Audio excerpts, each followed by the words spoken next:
साथियों को विजयादशमी के पर्व की ढेर सारी शुभकामनाएं।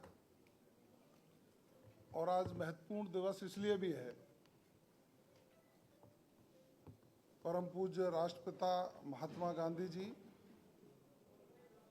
और देश के पूर्व प्रधानमंत्री आदरणीय लाल बहादुर शास्त्री जी की जयंती है। मैं दोनों महापुरुषों को नमन भी करता हूं। विशेष विषय है कि राजस्थान में कानून व्यवस्था और अपराधों की दृष्टि से हम तुलनात्मक अध्ययन यदि करते हैं और एनसीआरबी द्वारा 2023 के आंकड़ों के प्रस्तुतिकरण के बाद तो ये साफ हो गया है कि कांग्रेस का जब शासन था, प्रदेश के मुख्यमंत्री माननीय अशोक गहलोत जी थे, तो राजस्थान में जंगल राज स्थापित था। हर तरह के अपराध, उनमें बेतहाशा वृद्धि होना, एनसीआरबी के आंकड़ों की रिपोर्ट के बाद एनसीआरबी ने कांग्रेस को आईना दिखा दिया है कि आप जो तथ्यहीन बातें करके वर्तमान की सरकार के खिलाफ आधारहीन तथ्यों पर जो आरोप लगाते हो, वो जवाब नेशनल क्राइम रिपोर्ट ब्यूरो ने आपको दे दिया है। उसके बाद भी कांग्रेस के नेता इधर उधर की बातें करे, जनता को गुमराह करना चाहते हैं। मैंने कई लोगों को देखा, जब पत्रकार पूछते हैं तो इस रिपोर्ट के बाद तो उनको मुंह छुपाना भारी पड़ रहा है कि 2023 तक के आंकड़ों को हम देखें और 2023 के बाद 2024 में जो हमारी सरकार बनी, प्रदेश के मुख्यमंत्री आदरणीय भजनलाल शर्मा जी बने, तो कानून व्यवस्था की दृष्टि से राजस्थान सुदृढ़ हुआ और हर तरीके के अपराधों में भारी कमी देखने को मिली। मैं तो ये कह सकता हूं कि इन तुलनात्मक अध्ययन और आंकड़ों को देखकर कांग्रेस को पश्चाताप करना चाहिए कि उनके राज में वो ना हत्या कम कर पाए थे, ना महिला अपराध कम कर पाए थे, ना एससी एसटी के विरुद्ध अपराधों में कमी कर पाए थे। ये अखबार कहता है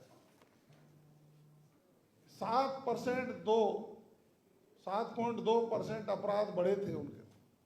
भ्रष्टाचार के मामले बेतहाशा बढ़े थे उनके राज में। और हमारी सरकार ने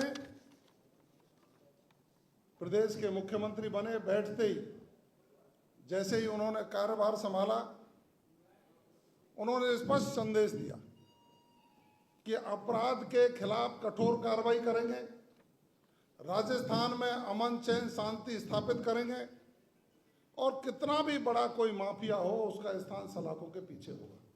उसको करके दिखाया। पेपर लीक के प्रकरणों में 300 से ज्यादा गिरफ्तारियां हुई, आरपीएससी के मेंबर तक गिरफ्तार हुए, ट्रेनी एसआई गिरफ्तार हुए, दूसरे मामलों में भी गिरफ्तारियां करके उनको सलाखों में भी के पीछे पहुंचाने का काम किया जा रहा है। हम हत्या के मामलों में देखेंगे तो ये आंकड़े बोलते हैं, मैं नहीं कह रहा हूं, ये आंकड़े कह रहे हैं। हत्या के मामलों में 13% कमी आई है। हत्या का प्रयास उन मामलों में भी 2% की कमी आई है। डकैती जो कांग्रेस के समय पर खुलेआम होती थी, 20% की कमी आई है।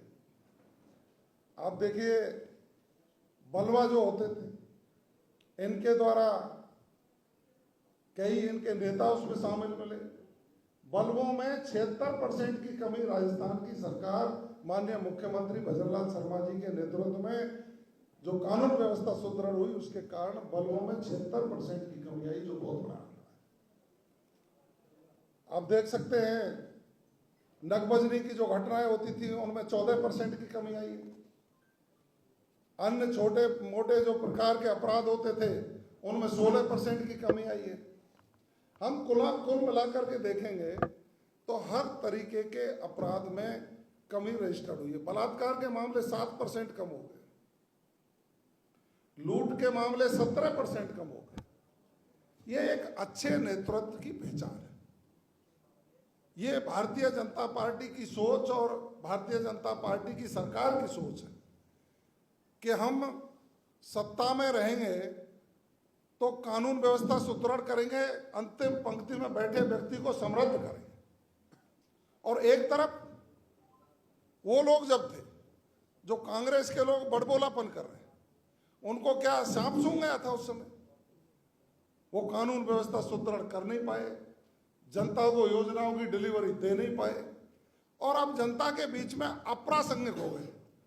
तो मैं तो यही कहूँगा कि यदि थोड़ी बहुत भी पॉलिटिकल सोच उनमें है तो सरकारी पद पर तो है नहीं, इन आंकड़ों का अध्ययन करने के बाद प्रायश्चित करते हुए कांग्रेस के प्रदेश अध्यक्ष जी को इस्तीफा दे देना चाहिए। किस मुंह से बात करते हैं डोटासरा जी? आज दुनिया आपके जंगल राज को याद करती है कि उस समय जो जंगल राज था उससे मुश्किल से पीछा छूटा है। हम जो नारा देते थे ना, महिला अत्याचार नहीं सहेगा राजस्थान, इसीलिए तो आपको यहां से सत्ता से राजस्थान की जनता ने पदच्युत किया। आज भजनलाल जी के नेतृत्व में राजस्थान की पुलिस अपने ध्येयवाक्य आमजन में विश्वास, अपराधियों में भय, इसको लेकर के काम कर रही है। मादक पदार्थों के खिलाफ हमने प्रभावी कार्रवाई की, एंटी नारकोटिक्स टास्क फोर्स का गठन किया है, अधिकारी नियुक्त किए हैं, 250 के लगभग पदों की हमने स्वीकृति जारी की है, राजस्थान की पुलिस के मनोबल को मजबूत करने का काम किया है। और यही कारण है कि मादक पदार्थों की तस्करी के खिलाफ प्रभावी कार्रवाई करते हुए उनके खिलाफ मुकदमे भी दर्ज हो रहे हैं, उनको गिरफ्तार भी किया जा रहा है। संगठित अपराध जो कांग्रेस के समय पर एक आदत सी बन गई थी, जब देखें जिस जिले में संगठित अपराधी किसी को धमकी दे रहे हैं, बड़ा अपराध कर रहे हैं, आज संगठित अपराध जीरो की ओर बढ़ रहा है। साइबर अपराध में जहां एक तरफ कांग्रेस के राज में राजस्थान के कई जिले टॉप पर आ गए थे, आप साइबर अपराध पर कार्रवाई देखेंगे। मैं तो आपको पिछले 24 से 25 जून के महीने तक के आंकड़े बताऊंगा।